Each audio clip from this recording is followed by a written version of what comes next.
Hey everybody, Psychosaurus is here. Welcome back to Age of Empires Online. And today, I'm kinda tired, it's kinda late, and I finished streaming Age of Mythology just like an hour ago.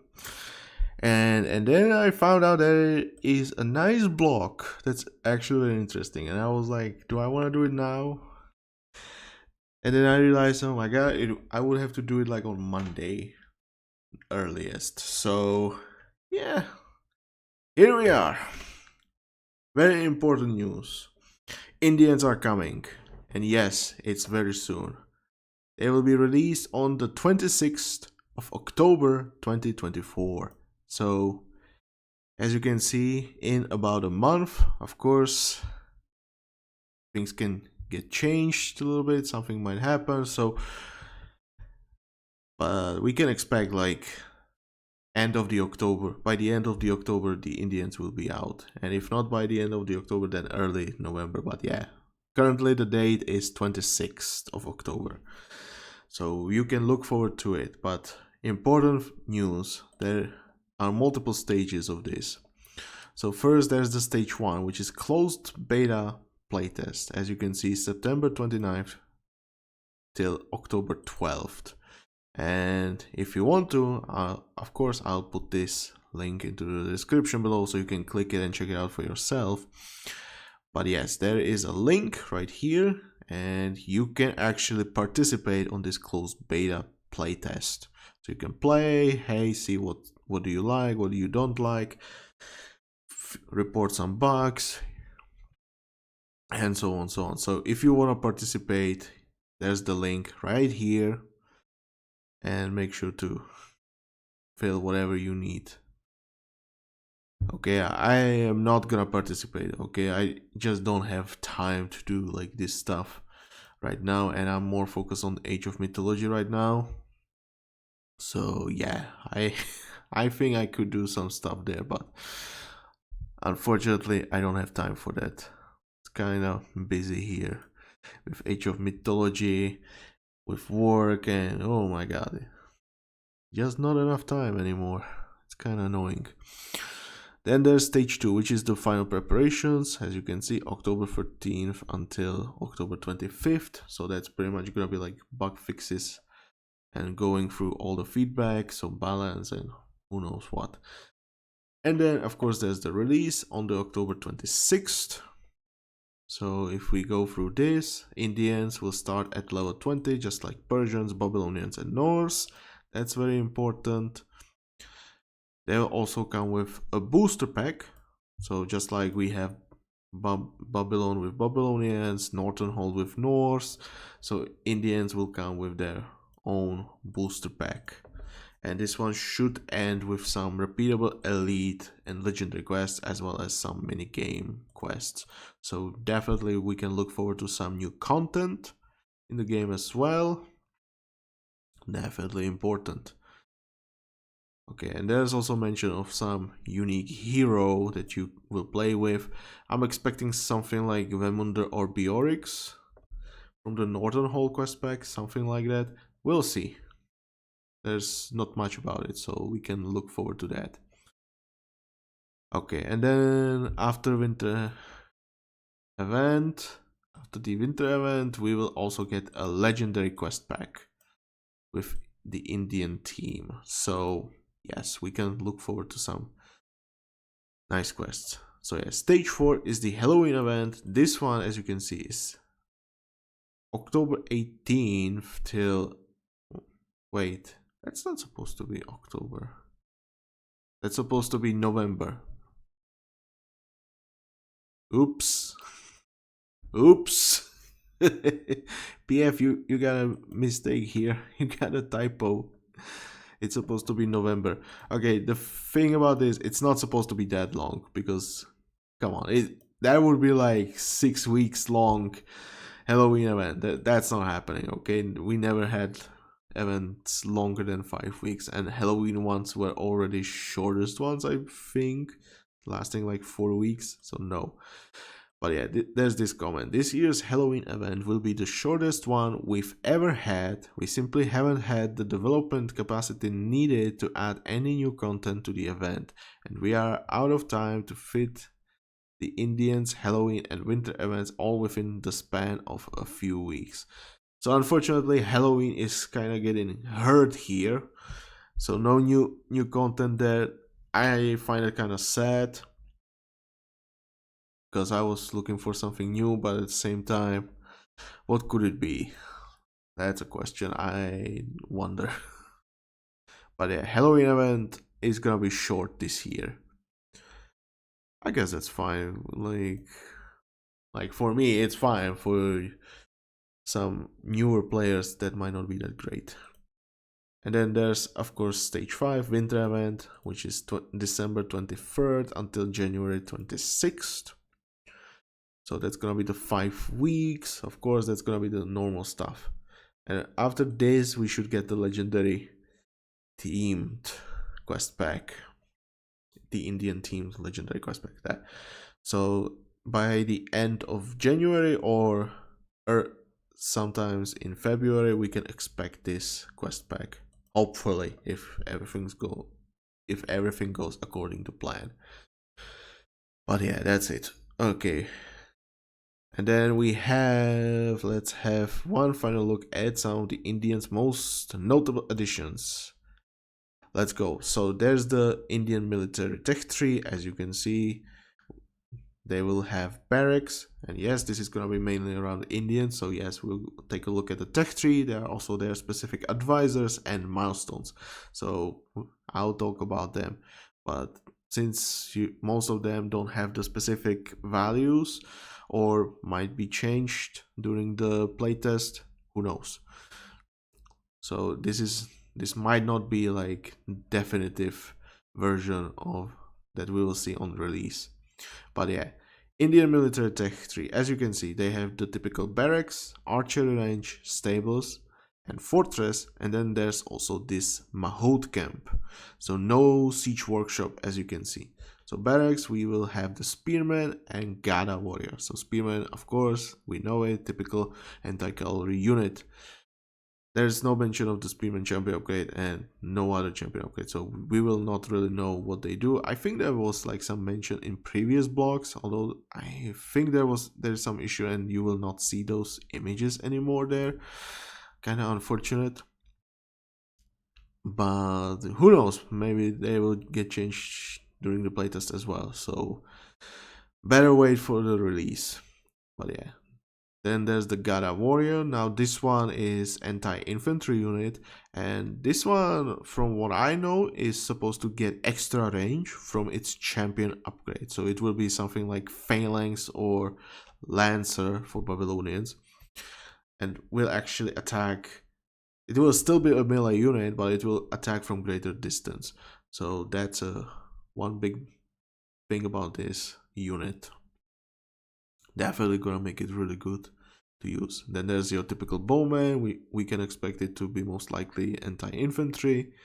And there's the ranger, which is gonna be something like Peltast or Takabara. So basically anti-ranged javelin throwing unit. So pretty standard. Then at the stables we will have Turanga. Now from what I know, Turanga is supposed to be like a camel, but instead of like being anti-cavalry and becoming anti-ranged with its champion upgrade, Turanga is gonna have it reversed and it's gonna be anti-ranged that will become anti-cavalry. So that's how it should be from what I know. Maybe it will be changed, who knows. Then there's the Blade Chariot. This is supposed to be like fast, low range chariot archer unit. Okay, so basically like the Egyptian chariot, but should be faster with lower range. That's how it should be with this unit, from what I know. Then there's the Mahout camp, and this is a building where you will produce your elephant units, the military ones. So there's the war elephant. We can expect it to be something similar to the Egyptian war elephant, although this one is supposed to be smaller, so it's most likely just gonna be a weaker version of the Egyptian one. Most likely. But I don't have the stats. I don't know how strong it's actually gonna be, but from what I know, it's supposed to be like weaker version of the Egyptian war elephant. Of course, there's also the elephant archer. We can expect it to be something similar to elephant archer. Who knows how it will work? Exactly what is gonna be so different about it. As you can see, both of these are coming out in H3. So in H3, you will already be able to train some war elephants with elephant archer backline. So that should be interesting. And then there's also the Juggernaut, and this is supposed to be like a really huge elephant unit. I am really interested to see how good this is gonna be as a unit, since it's supposed to have like a huge splash. It's gonna be like the heaviest unit we'll find in the game. So I'm definitely interested to see the stats of this one. And then at the fortress, this is gonna be very similar to what Celts and Norse do, except instead of throwers, Indians have your normal palintoron. So this is actually unique for Indians, where they used fortress as the siege workshop, but instead of throwers, they use palintorons. But yeah, you can see they have some ram, and of course the palintoron.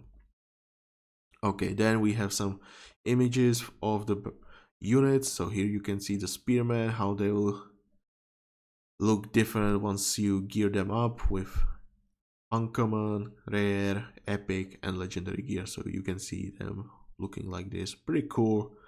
There's the Gada warrior, bowman. This is the ranger. It looks pretty much like Takabara, as you can see already.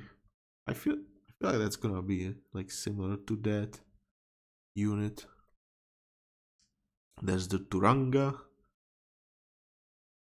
There is the bladed chariot. It seems like two images from the back, from the front.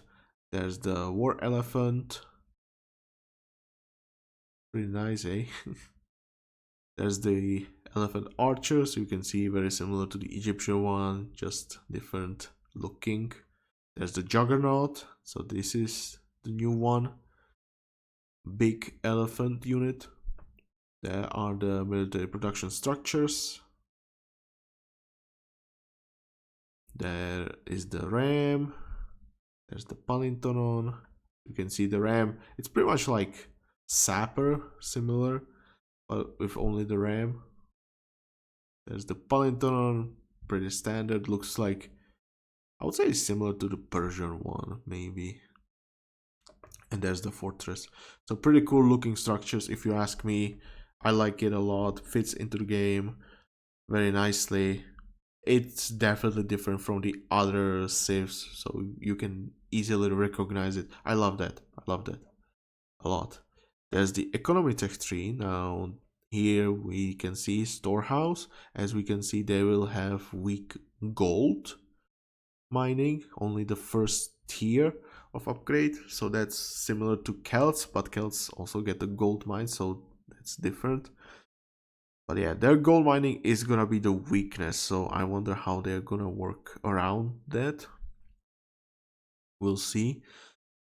But yeah, of course, it's gonna be focused on the caravans. We can expect that. Then you can see maximum wood upgrades, maximum farming upgrades, and then typical second tier of stone mining. So no, this is pretty good tech tree, but the gold mining is the weakness here. Then we have the docks. We can see fishing boats getting only the first tier.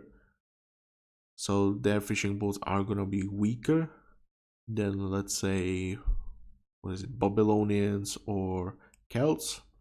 So it's definitely not the strongest one, but it's gonna be on the same level as Persians and Romans. So there's that. There's the Vimana ship, which is supposed to be their arrow ship, their variant. My question about it is what kind of projectiles it's gonna use. Is it gonna be like your typical trireme, or is it gonna be more like the long ship? Definitely, I want to see that. Their transport, and then they have the fire ships. Now, one thing we need to notice is this unit, the Gatherer Elephant, right here. So that's gonna be the very specific unit that works just like Villager. It will gather resources, but it's gonna be similar to what Romans have with the Engineer. Engineer is the unit that's used for constructing buildings, but it cannot gather resources. Gather Elephant is the other way around, so it's gonna gather resources, but it won't be able to build anything. So for construction, you will have villagers. Someone will already start recommending like getting the Divine Hammer of Construction on your villagers, so you actually build faster, while the Gather Elephant is gonna be the one gathering resources. I don't know the stats again, so we still need to wait for the stats so we can see how good the Gather Elephant is actually gonna be. Definitely looking forward to that. And another thing is, instead of farm, you can see there's the plantation, and I just remember that's what's here. So the difference between plantation and farm is gonna be, number one, plantation is larger. You can see it's pretty large in comparison to the storehouse. Second thing, and you can already see it here if I'm not mistaken, right here you can see there are two villagers gathering from one plantation. So that's gonna be the main strength of the Indian plantations, that you have two units gathering from a single plantation. So depending on the cost, it could be like plantation could cost like 150 wood, but that's actually good because now it's like 25 resources cheaper farm, instead of, because you can put two villagers there, so it's gonna be like 75 per farm. Really good. So definitely looking forward to how this one is gonna work. Again, I just put it here some random value of the cost. I don't know how much is it gonna cost. So still need to see some official numbers. There's the Vimana arrow ship, pretty nice. There's the fire ship, also very nice. There's the villagers, the female and the male. Here are the Gather Elephants. We can see again gearing up. Although this is uncommon, so that we cannot see the naked one here, unfortunately. There's the town center, very nice. Aging up, you can see getting larger and also changing the color, so it's like silver and gold for the specific ages. There's the Wonder, Great Stupa at Sanchi. I hope I read it correctly, don't call me on that, please. And then we are moving on to the last thing, which is the Indian utility text tree. So as you can see, typical armory, watch post, scout, guard tower, wall. We can see that guard tower will have 2 upgrades, walls will also have 2 upgrades, so this is on the same level as Greeks. Scout is actually gonna be special for the Indians. If I'm not mistaken, it's gonna be like the Norse melee scout, like, you know, like the scout without a horse just running around. But for the Indians, it's gonna be that the scout, when it dies, it will actually respawn once. So if you lose your scout, you can actually get it back. This is gonna be very useful for like Valley of Kings. So when my scout is soaking the tower damage near the Wonder and randomly dies, then this is definitely gonna help me to like get the second scout and make sure to properly micro so the enemy units don't come in large numbers and destroy me early. So that's definitely gonna be a great thing to use. As we can see, there's also the shrine, there are the sacred cows, club monkeys, fire monkeys, some upgrades as well. So these sacred cows are supposed to generate resources at the shrine, from what I understand. How exactly is it gonna work? How many resources? No idea, okay? Then there are these club monkeys, fire monkeys. These are supposed to be like, how should I describe it? Like the raiding unit. They are gonna matter more for PvP champion mode, as they can raid and be annoying against the enemy villagers. But at the same time, they are huntable, so careful with that. And there should be a limited number of these. We'll see how exactly this will work out. And then there's the monastery, and this is their temple-like building.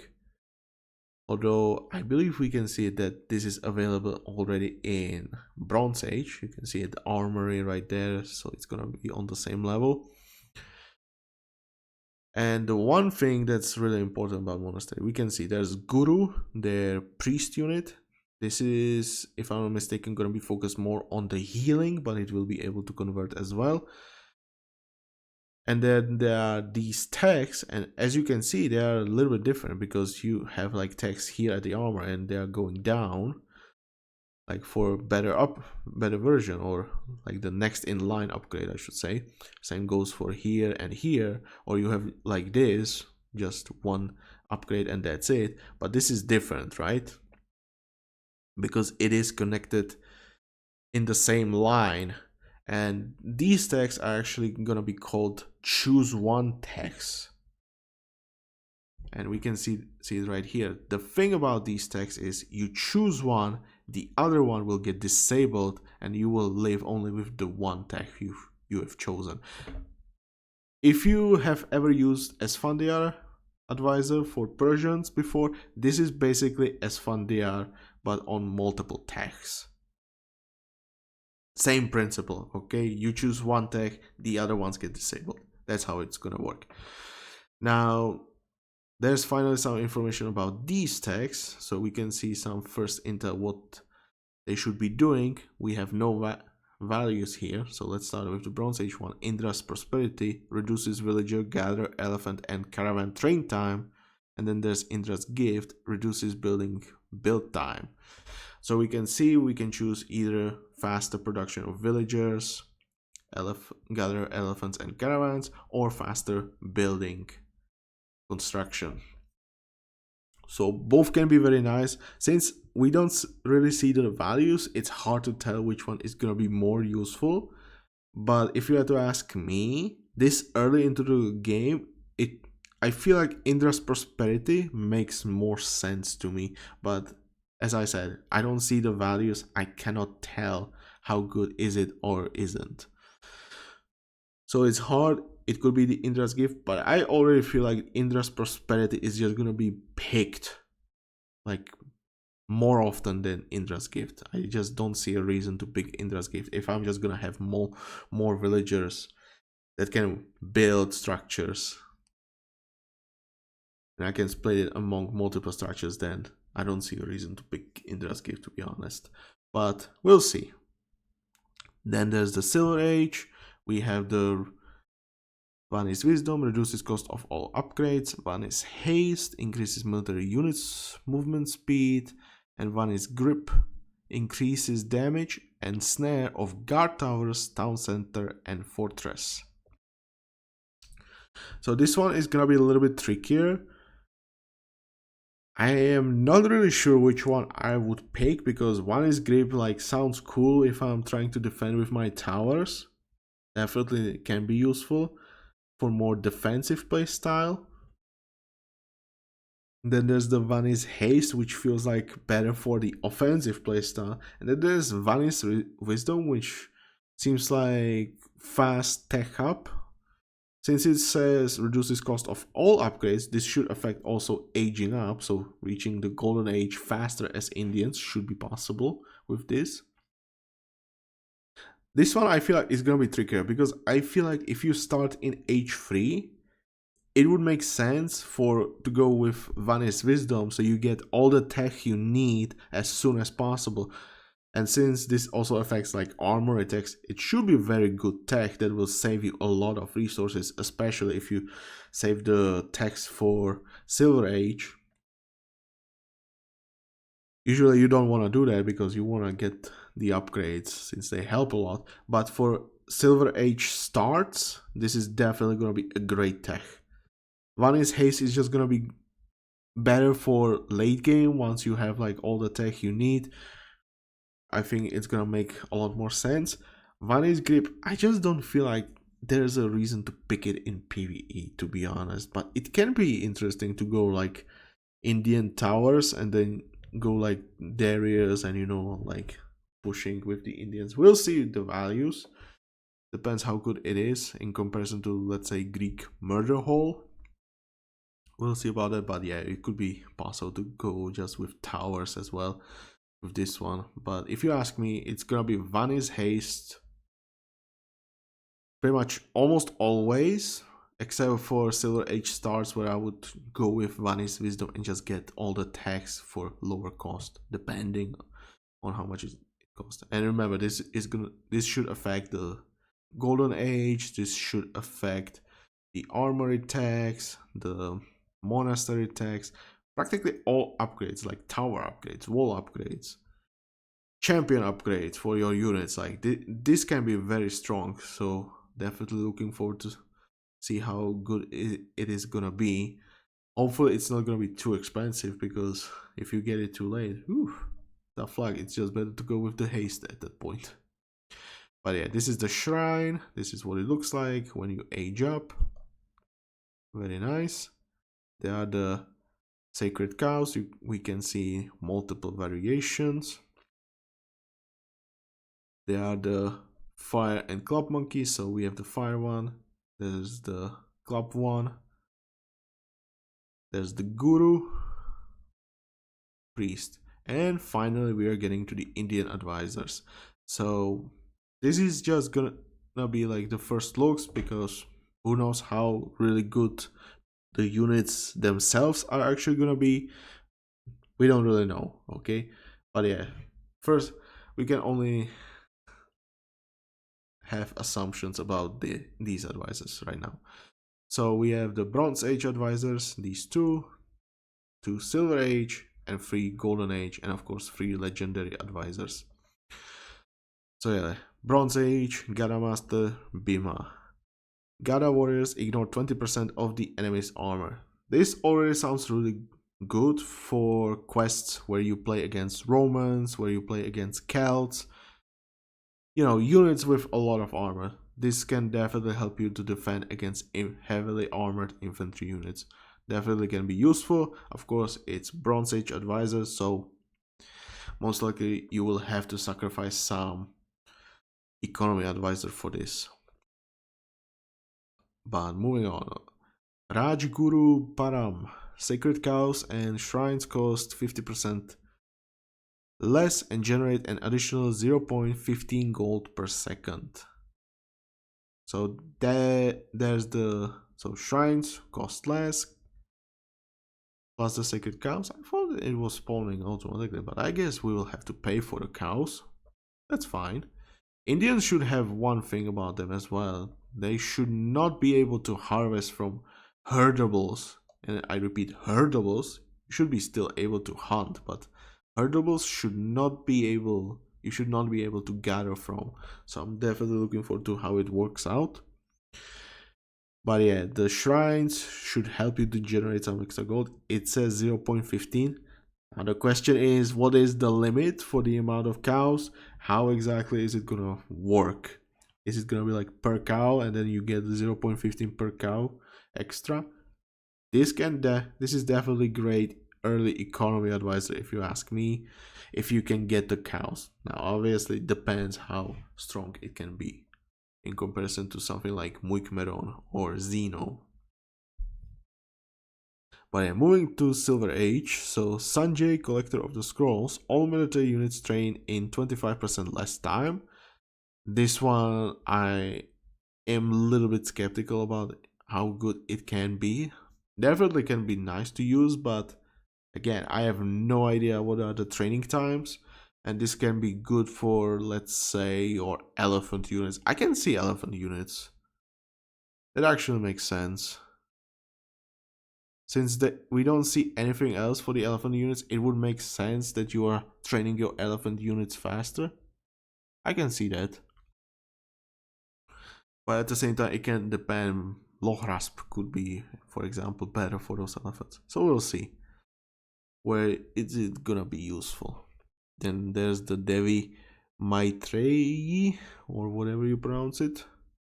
Turangas deal 50% more damage to cavalry and ranged units, so simply improvement for Turangas to counter specific units. I feel like 50% is just a lot. And I'll keep saying it, like these values shouldn't be that high. I would rather see something like 35%. That would be fine, but we'll see how good is it gonna be like at 50%. Then we have the Golden Age, Trader Danish. All military units have 15% more health and are 40% more resistant to splash damage. So pretty much just like Theocles, except it's all units and also you get splash damage resistance. So this can be very useful in some scenarios. Like for example the Elite Meat in Crete. This can be very good there. Very interesting there, I would say. Okay. Pradhana Patwari Boom Shyam After Singh. I'm just gonna call him Boom Shakalaka because, like, goddamn, I see the Boom Shyam and it just, I can hear Boom Shakalaka right there. Monkeys have 200% more health and 20 additional of each can be trained. Shrines no longer generate gold, but 20 additional can be built. So this looks like similar advisor to Vemunder for the Norse and the War Dog. Looks something similar, so monkeys could be good tank unit for some units. We don't know which ones yet. It could be elephant archers, it could be the rangers, could be bowmen, who knows? Maybe the bladed chariots? Who knows? Master archer Vishkanya. Blade chariots attack and move 25% faster. Pretty straightforward for the chariots. Attack faster. I mean, that's already really good. If they move even faster, oh yeah. We'll see how well that works. Okay, and the legendary advisors now. So Ashoka the Great, Juggernauts cost 1 less population. Now Juggernauts, if I remember, are supposed to cost like 5 pop. If it's gonna be 4 pop suddenly, that can help them a lot. So we'll see how good the Juggernauts will be, and then we can judge how good Ashoka is gonna be. Then there is the Chanakya. Gurus can no longer convert, but gain the ability to heal in a large area in combat. So basically just like Rhapsodes, but being able to heal in combat. We'll see how good the Gurus can become with this. Now the question is, since Ashoka the Great is focused on Juggernaut, the other one is going to be focused on the War Elephants and Elephant Archers. How are we gonna use the Chanakya at this point? So it could be with infantry. Now the question is, how long will the infantry last?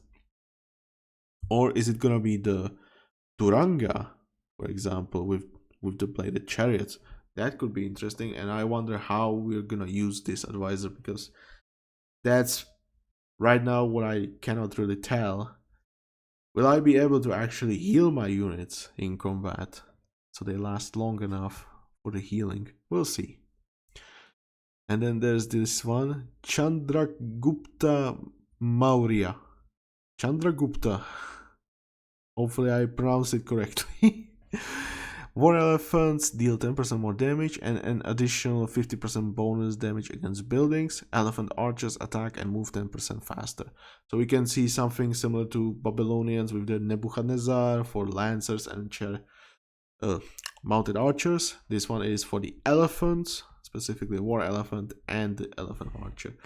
So already this looks like very good, because war elephants doing extra damage against buildings. If they have splash, that just means, hey, we are gonna break through walls really fast. We'll see. So far, seems alright. I have no complaints.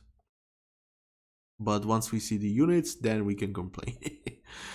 Okay, and we are finally moving on to the milestones, which is gonna be the final part of this video.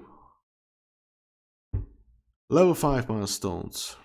So espionage decreases upgrade research time by 5% versus precise measurements increases villager and gatherer elephant wood conservation by 25%. If you ask me, I just feel like the obvious answer is just gonna be precise measurements for me. Why? Because having 25% more wood from trees is just gonna be very useful. More wood, more structures, more ranged units. Very useful, if you ask me. Upgrade research time by 5%? Like 5%, come on, what is that? That's like 3 seconds if the upgrade takes 60 seconds.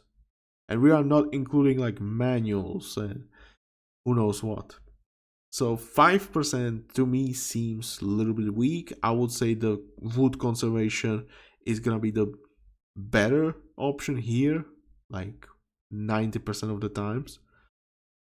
Now there's one issue with the wood conservation, and that is if you need extra space in your base, then this can actually hurt you because it will take longer to cut down all the trees. So it can play against you, so careful with that.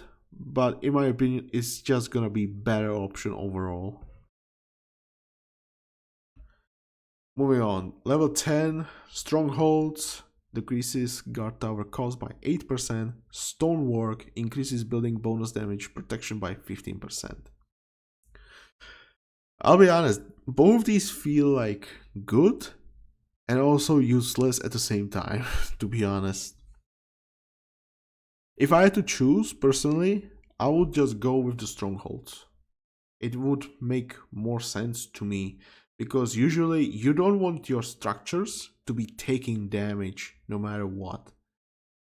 And usually it should be your units taking the damage. So the building bonus damage protection is kind of bad, but at the same time, it should be applied on walls.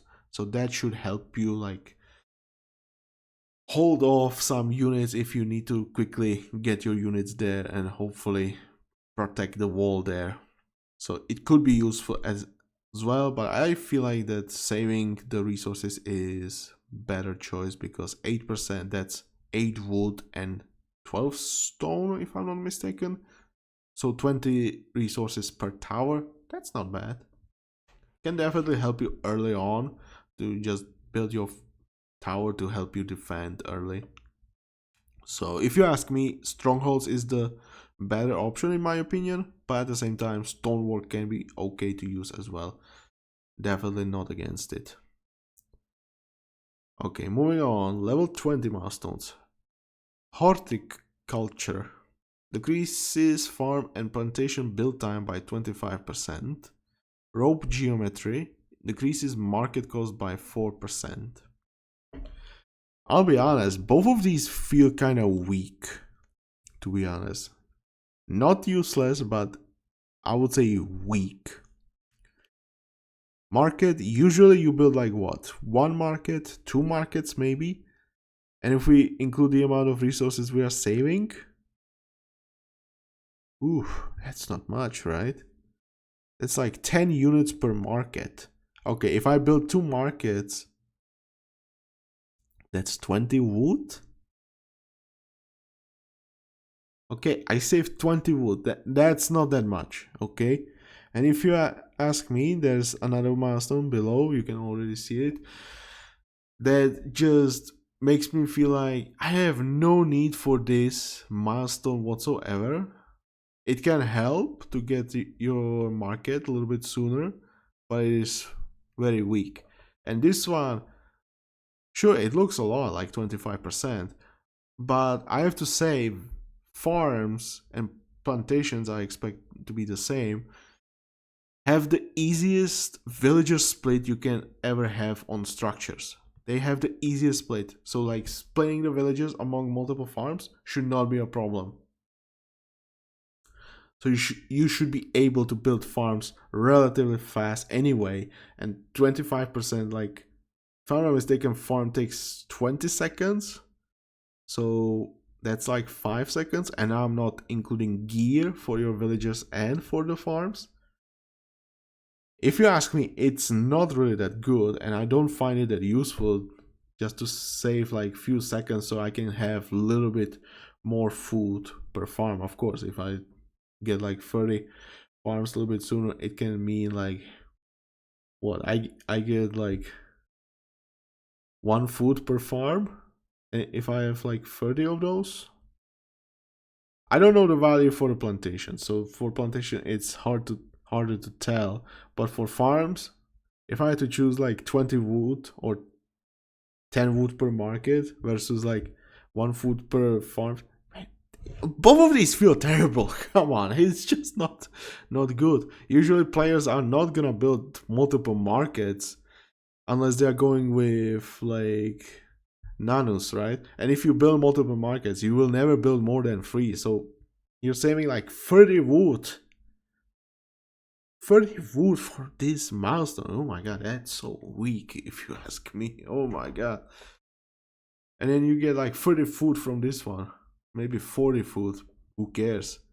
But goddamn, both of these feel weak to me. Like, it's not really worth it. Even surplus feels better than these two.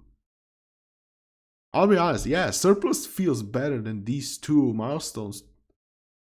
Like, goddamn, I would not believe that there could be anything better than surplus. Like, I can see like surplus having some usage, but these two, ew, too weak in my opinion. Let's move on. I want to end this soon. God dang it already. Level 30. So timber hauling grants a small trickle of 1 wood per second.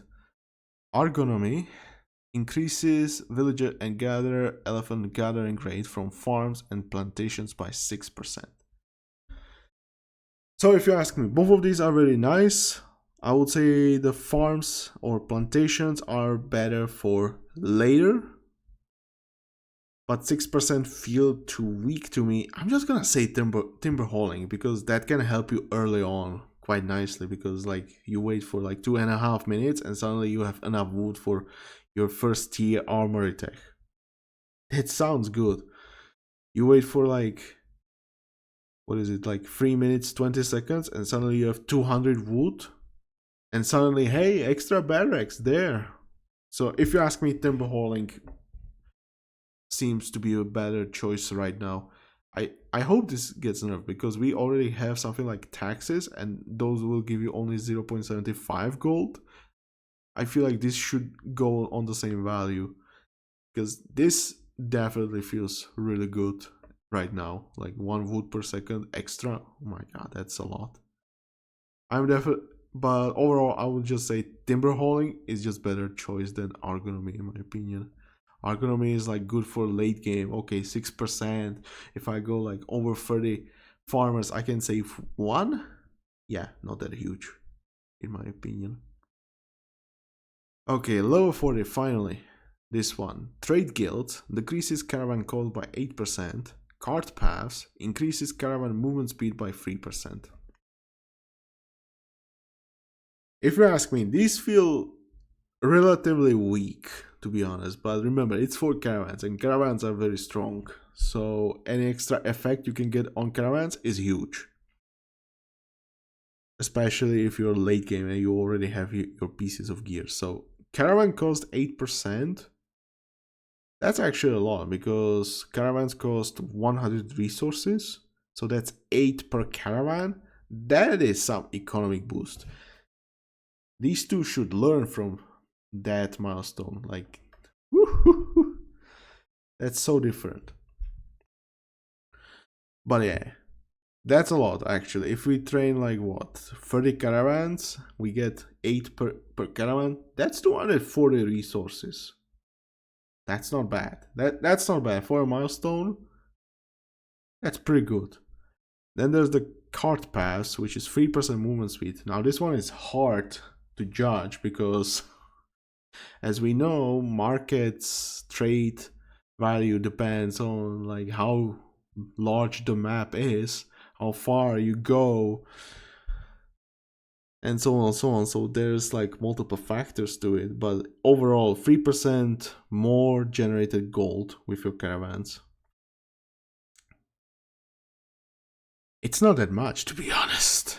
But in the long run, it's definitely gonna make you more resources than trade kills.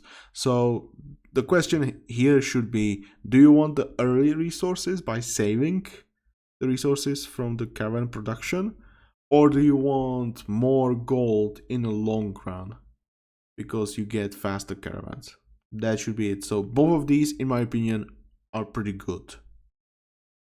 Both of these, it's up to your preference. For me personally, I think I'm just gonna pick the caravan cost because I feel like 3% is just so small, but obviously it still can help you.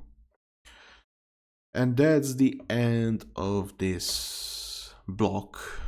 So yeah, it has been an incredibly long journey for us, but we are finally at the end, and we can't wait for you to try out the Indians, which are going to be the 8th civilization in the game and the second one from us here at Project Celeste. PF2K's personal note: despite the Indians being a pro civilization as opposed to a non-pro civilization like the Romans that start at level 1, the Indians have been way more work for me personally, and to make things more difficult, I also don't have nearly as much time on my hands as I had during the Romans development, and it's a huge relief for me to be finally done with the majority of the work needed to get this civilization ready. I'm pretty excited for you to try them out. I think you're going to have a lot of fun. I am definitely interested to see what the Indians will bring.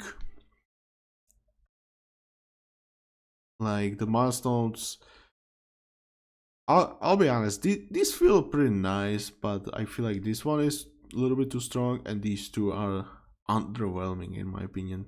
The rest is pretty fine, I would say. I don't have issues with those. But yeah, we're definitely looking forward to the Indians, definitely looking forward to see some numbers, some theory crafting, what gear to use on them. I'm definitely looking forward to these.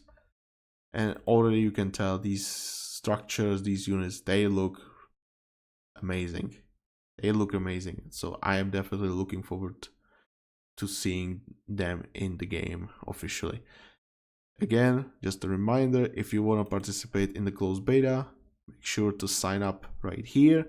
Again, link in the description below. And that's gonna be all from me. Unless I missed something, I think that was everything, right? Yeah, there's the trailer, the announcement, and that's gonna be it. Okay, so yeah, hope you are looking forward to the Indians. 26th of October, make sure you have enough time to play the Indians, okay? But yeah, hope you enjoyed this. If you did, please press the like button. If you want to see more, subscribe to the channel. Leave a comment, what do you think about the Indians? Are they gonna be good? What do you think about the milestones? What do you think about the advisors? Whatever you can think of, okay? And also I'm currently streaming on Twitch. If you wanna check out, I've been playing some Age of Mythology Retold, going through the campaign on the Titan difficulty. So you can definitely check it out there, or you can wait here on YouTube and watch it later on as I release them over time. So yeah, that's all I have to say. This was Psychosaurus. Look forward to the Indians, and I'll see you next time. Bye!